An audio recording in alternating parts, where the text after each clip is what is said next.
Girl, I don't know where he is. Honey, I've been looking all day. I've been calling and stuff. You see, Evan always doing this stuff. Oh my. Hey, What are you doing here? Making a shirt? Oh my God, I have been calling him all day. He did not just make that shirt. Yes, I did. From scratch. Sewing machine right there.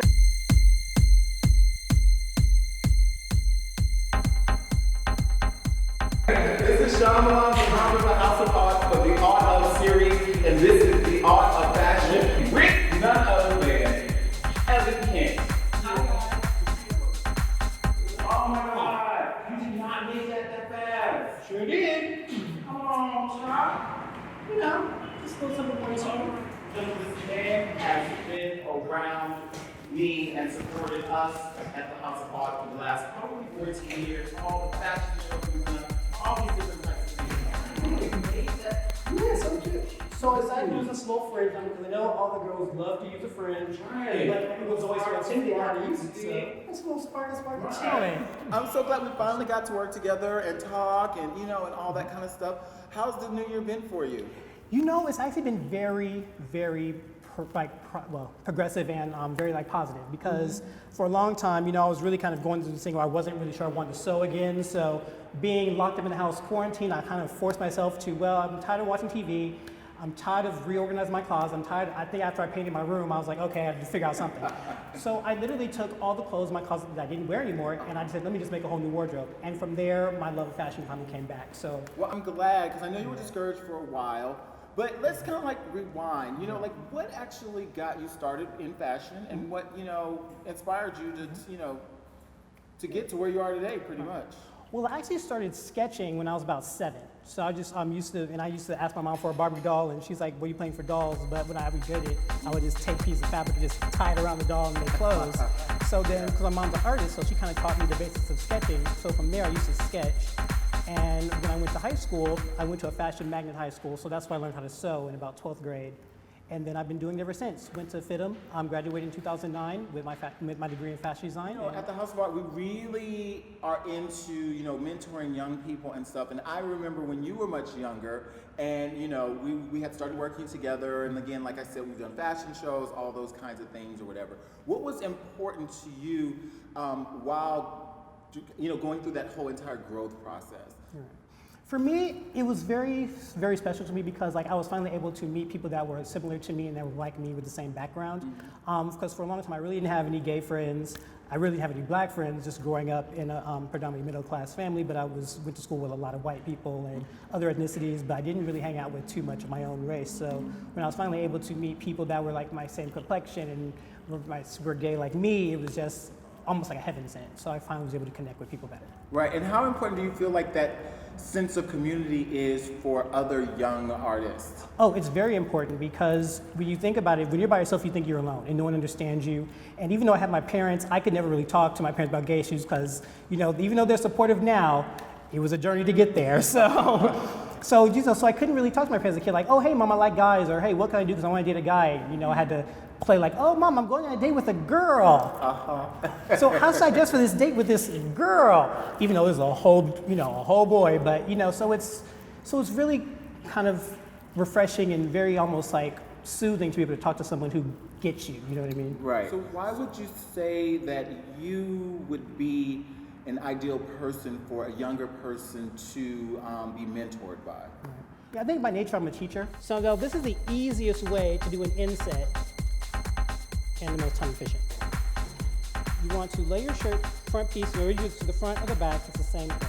So basically all you do is once the shirt is laid out flat, you literally just cut it in half. I always love to explain things and I always love to show kids the root of an issue because I've always said, my motto is I hate when someone tells me the story from the middle. Like start from the beginning.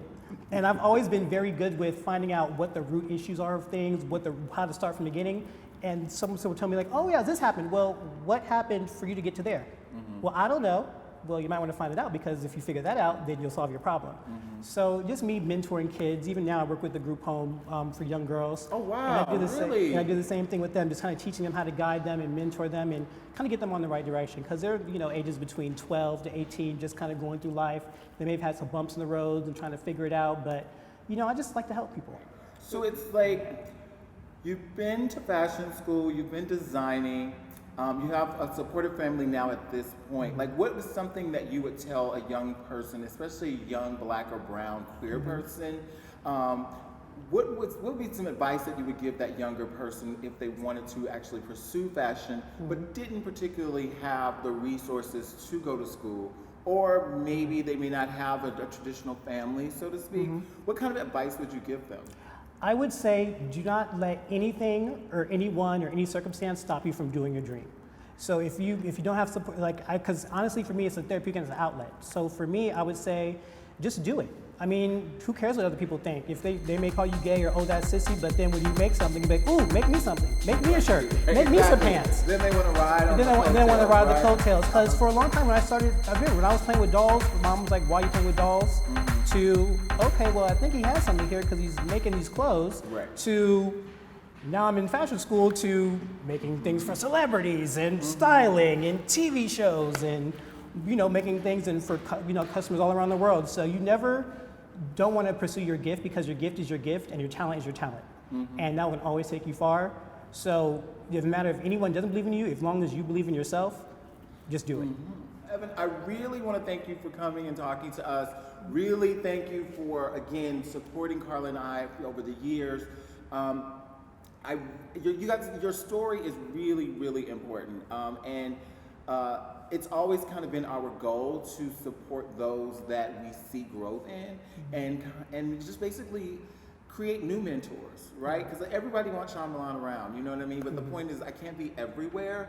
It's just hard. And starting this new organization, it's like, okay, now it's time to call in those that were younger at the time that I started and bring them in to mentor the younger, generations or whatnot. Well, we learn from the best, I mean. Well, I mean, we all learn from someone, and I feel like you're such an ideal person for these young people to actually learn from, especially when it comes to fashion. I mean, you have been making ballroom fashion for years. I mean, just across the nation, internationally, you've been making stuff for people just in ballroom alone, right? And so you carrying that from ballroom to now your professional career and your professional life is just really amazing, right? So we're really appreciative, to have you.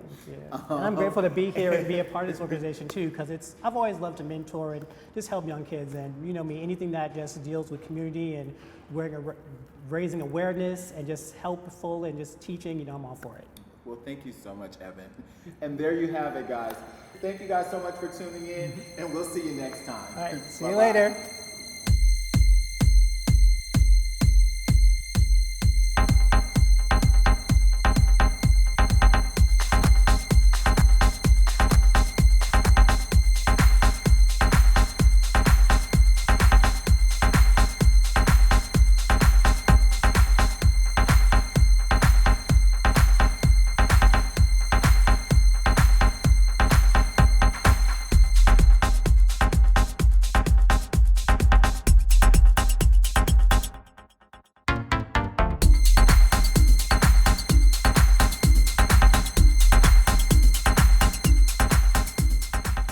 As a culture, as a society, we are very talented.